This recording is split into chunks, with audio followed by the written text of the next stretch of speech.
Bismillahirrahmanirrahim. Assalamualaikum warahmatullahi wabarakatuh. Pada video kali ini kita akan membahas GGL induksi pada kawat yang digerakkan dalam medan magnet. Pada video sebelumnya, masih ingat ya Nanda ya, kita sudah bahas tentang induksi elektromagnetik, yaitu gejala timbulnya arus listrik atau GGL pada konduktor karena ada perubahan medan magnet. Jadi syarat timbul arus atau GGL ada perubahan medan magnet. GGL atau arus yang timbul itu disebut dengan GGL induksi atau arus induksi. Nah, sekarang kita bahas GGL induksi pada kawat yang digerakkan dalam medan magnet ya.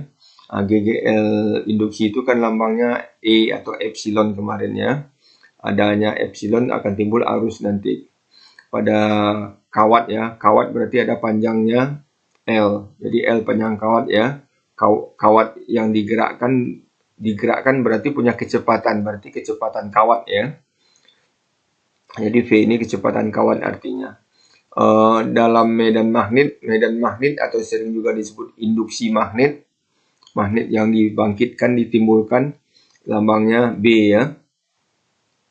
Maka pada video sebelumnya kita bahas untuk merubah medan magnet itu supaya timbul GGL induksi, magnet ini yang digerakkan mendekati dan menjauhi. Kalau saat magnetnya dekat ke kumparan, tentu B-nya atau fluknya besar ya.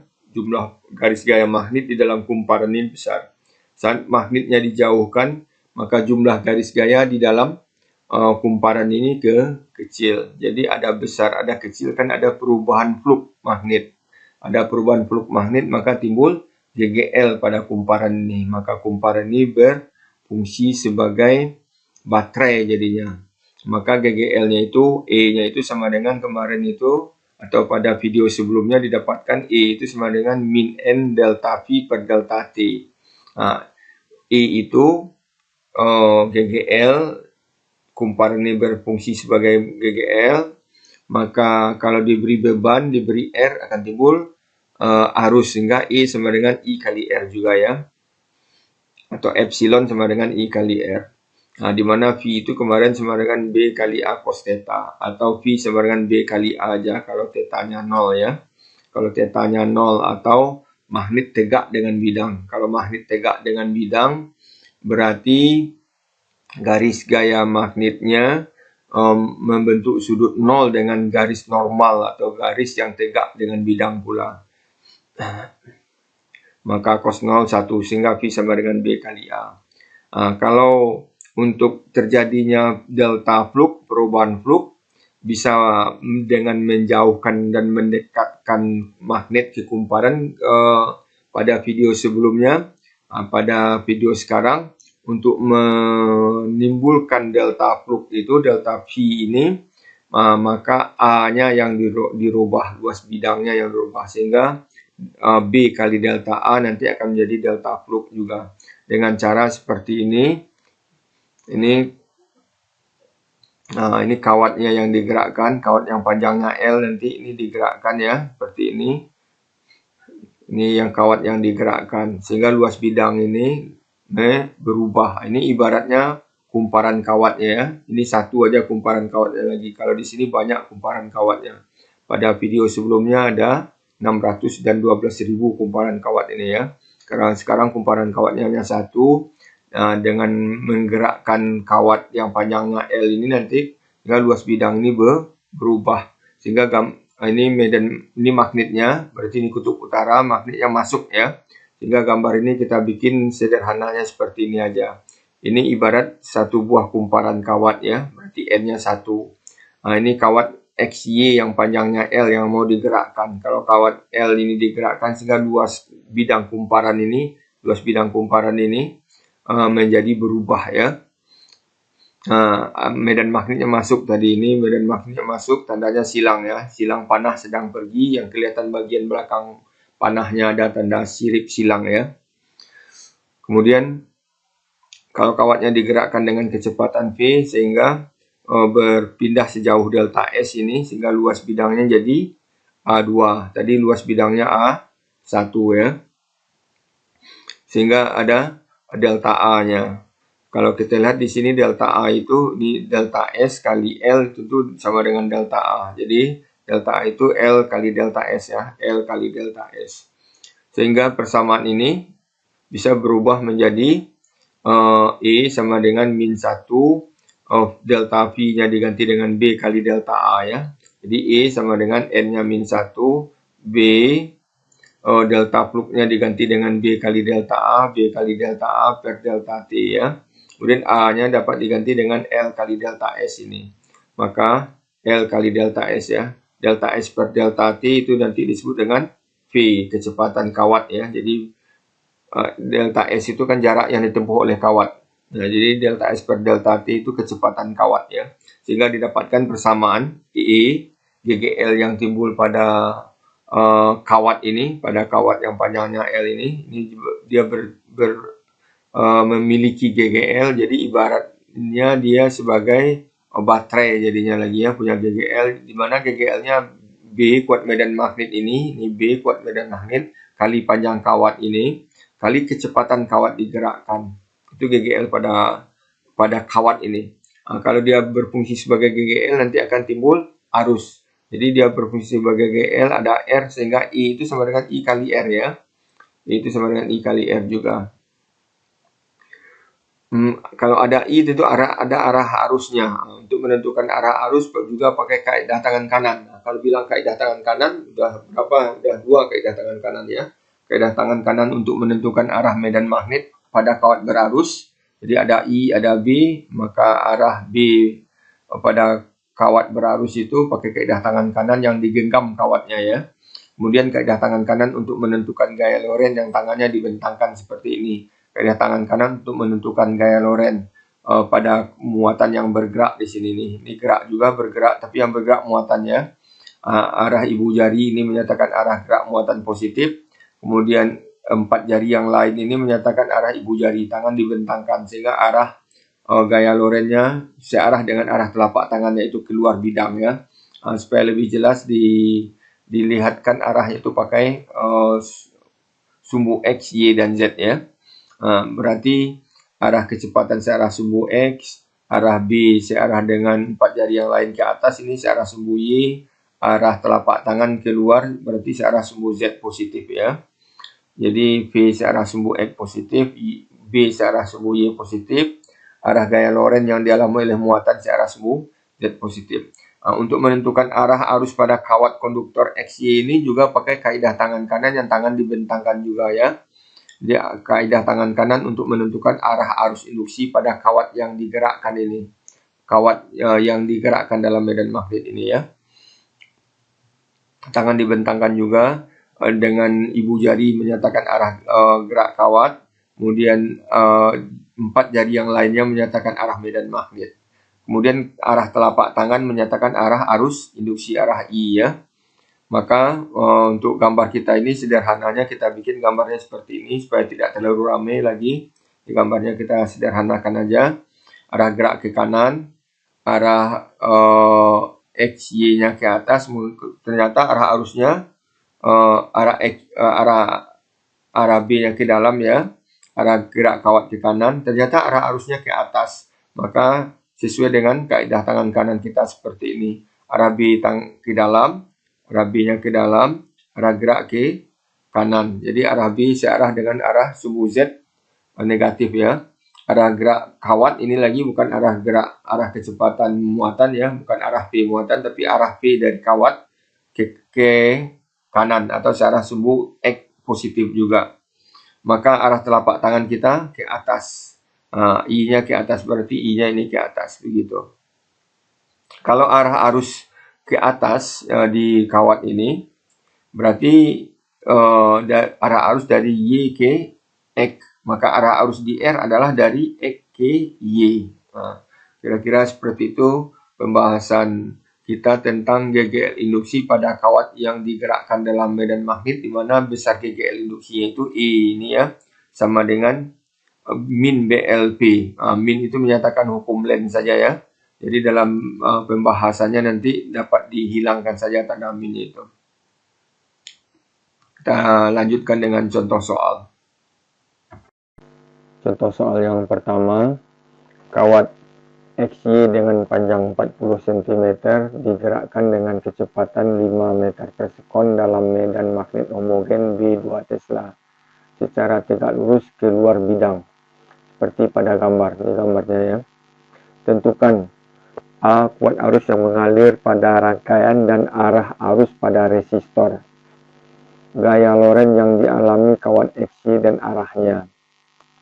Jadi dari sini kita sudah dapat mengetahui bahwasanya 40 cm itu adalah panjang kawat yang dilambangkan dengan L. Jadi kawat XY ini ya, panjangnya L ini 40 cm atau 0,4 meter nanti. Dengan kecepatan, berarti kecepatan kawat ini nih 5 cm ya, 5 meter ya, 5 meter per sekon ini V. Dalam medan magnet homogen ini B-nya sudah 2 Tesla ya. Secara tegak lurus keluar bidang, keluar tandanya titik, ini panah sedang keluar yang kelihatan ujung panah ya. Seperti pada gambar. Tentukan kuat arus, berarti yang ditanya di sini I ya, yang mengalir pada rangkaian dan arah arus pada R. Di R ini kemana arah arusnya.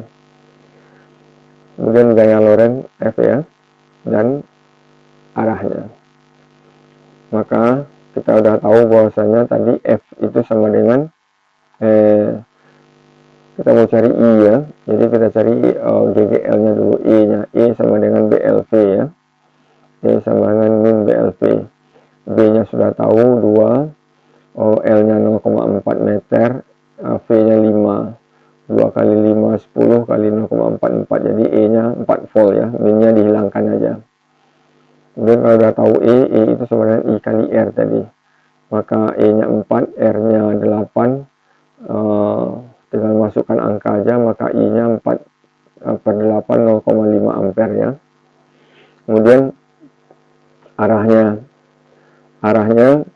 menggunakan kaidah tangan kanan tadi, dengan tangan dibentangkan, arah gerak ke kanan, berarti ibu jari kita ke kanan, V nya ke kanan, arah gerak kawat ke kanan, medan keluar, berarti 4 jari yang lain keluar, seperti ini. Ini arah B nya keluar ya, arah V ke kanan, maka arah telapak tangan kita ke bawah, berarti arah arusnya ke bawah ini, arah I nya. Berarti arah arus di sini ke bawah, seperti itu. Jadi arah arus di kawat dari E ke Y, yang ditanya arah arus di R. Kalau di R tentu, di R ini tentu dari Y ke X. Jadi arah arusnya dari Y ke X ya, di R. Jadi hati-hati, di R ditanya arah arusnya atau di kawat XY itu, di kawat yang digerakkan. Kemudian yang B gaya Lorentz,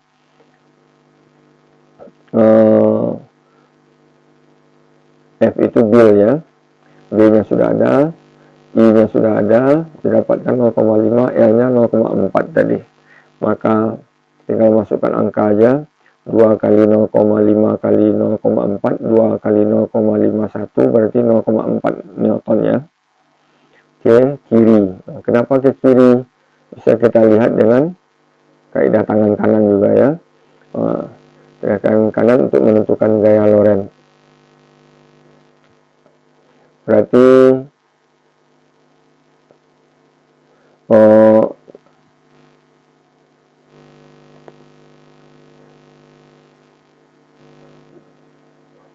ini jadi kita ke bawah searah dengan arah arus ini. Kemudian B nya keluar, ini 4 jari yang lain keluar, maka arah telapak tangan kita ke kiri, berarti arah gaya Lorentz-nya ke kiri ya. Jadi sini arah gaya Lorentz-nya, makanya arah gaya Lorentz-nya ke kiri. Kemudian untuk pengembangan selanjutnya, kalau arah arus ke kiri, ke bawah di sini arah arusnya pada kawat XY, berarti kawat XY ini kan berfungsi sebagai baterai ini, mempunyai GGL tadi E ya, ini E dia, mana E itu BLV. Kalau arah arus ke bawah di sini berarti seolah-olah di bagian bawah ini adalah kutub positif, jadi dapat sederhanakan bentuknya menjadi seperti ini. Jadi kawat XY ini seolah sebagai baterai, dan karena arus ke bawah di sini berarti ini adalah kutub positif baterai, yang atas kutub negatif baterai. Jadi sering juga ditanyakan nanti dalam soal-soal seperti ini, mana potensial yang lebih besar pada X dan Y. Jadi E potensial lebih besar positif, Y potensial lebih besar positif, X potensial lebih kecil negatif ya. Sering disebutkan begitu nanti. Jadi kita lanjutkan contoh soal berikutnya. Ini diambilkan dari soal UMPTN tahun 2000 ya. Tongkat konduktor yang panjangnya 1 meter terbuat berputar dengan kecepatan sudut tetap sebesar 10 rad per sekon di dalam daerah bermedan magnet seragam atau homogen ya. B sama dengan 0,1 Tesla. Sumbu putar tersebut melalui salah satu ujung tongkat dan sejajar dengan arah garis medan magnet di atas. GGL yang terinduksi antara kedua ujung tongkat dalam V besarnya adalah berapa? Jadi V ditanya dalam volt ya. Tongkat dalam volt maksudnya.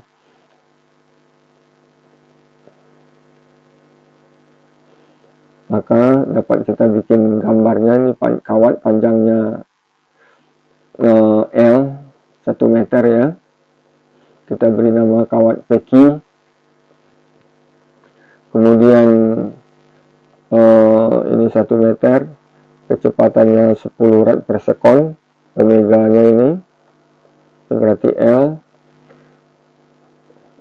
Kemudian omeganya kita ambil aja putarannya searah jarum jam ini. B-nya 0,1 Tesla, arahnya kita ambil keluar saja arahnya.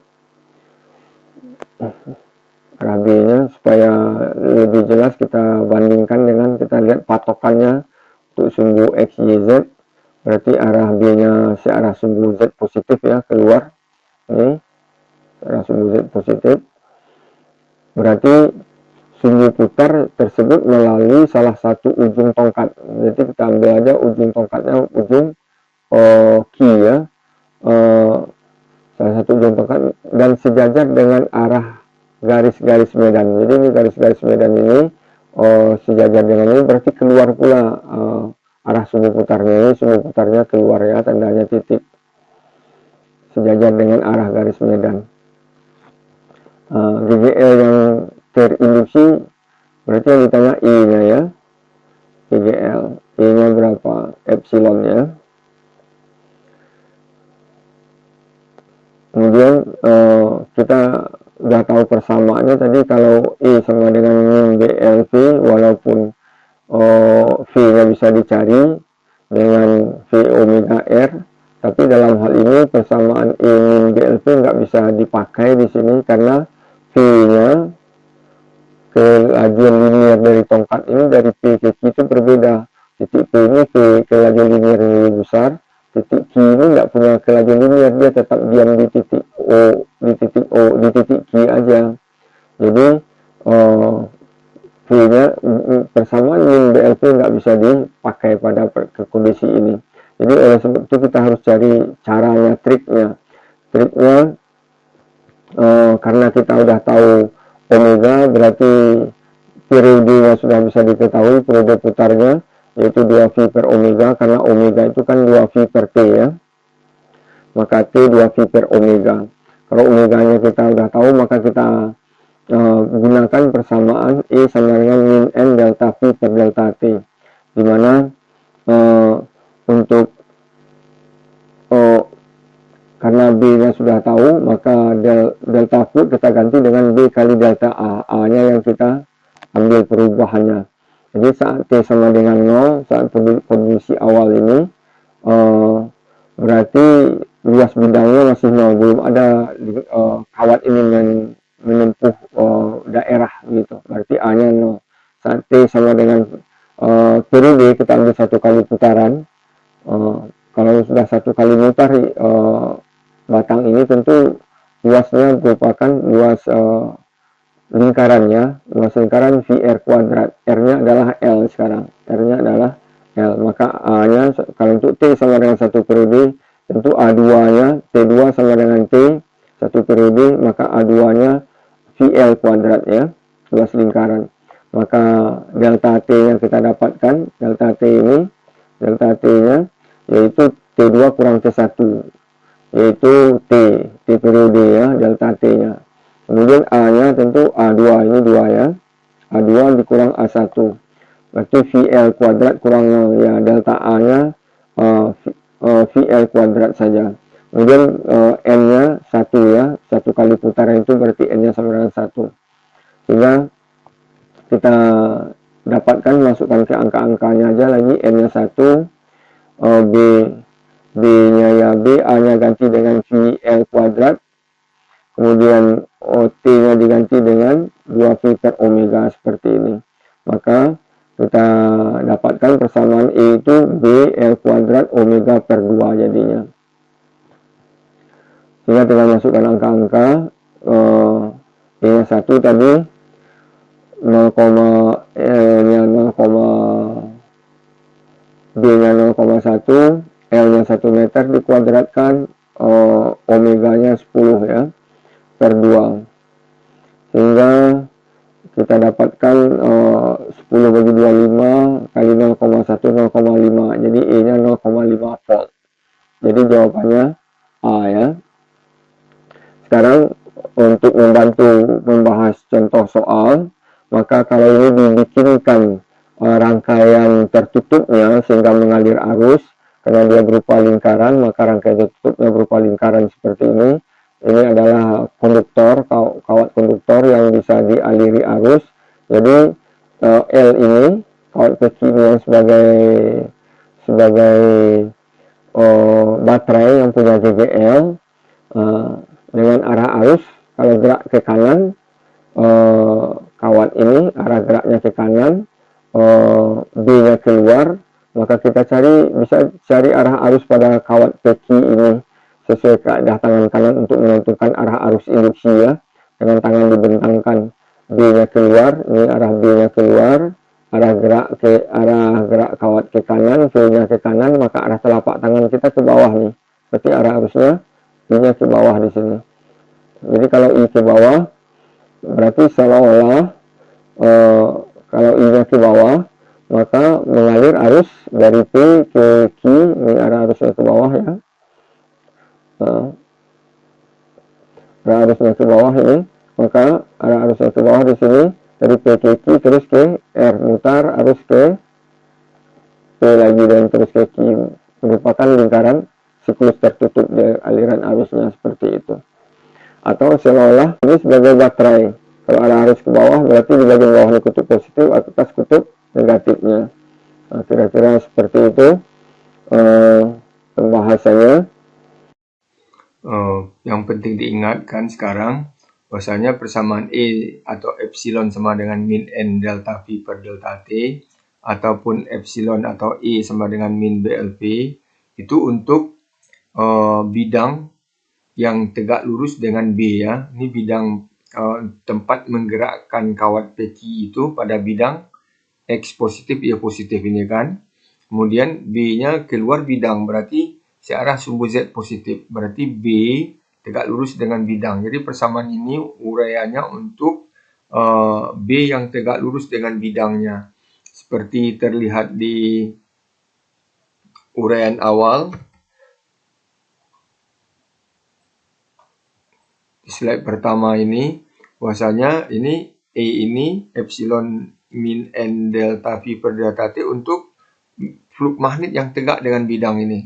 Demikian juga yang sekarang ini, yang kawat yang digerakkan, yang persamaannya E sama dengan min BLP itu, arah B-nya tegak dengan bidang. Sekarang, kalau untuk latihan ini nanti, itu latihan elektromagnetik 2 yang nomor 1 ini, bidangnya tidak tegak lurus dengan B. Jadi kita harus cari komponen B yang tegak dengan bidang untuk pembahasan soal seperti ini. Barangkali Demikian uraian tentang materi ini. Untuk listrik elektromagnetik 2 ini ya. Ini latihan pertamanya. Yang nomor 1, ini latihan yang nomor 2. Barangkali demikian saja. Semoga bermanfaat bagi yang sudah bisa menyelesaikan latihan ini, 2 buah soal ini, supaya memasukkan kunci jawabannya di kolom komentar, supaya jadi motivasi atau patokan bagi yang lainnya ya. Terima kasih. Assalamualaikum warahmatullahi wabarakatuh.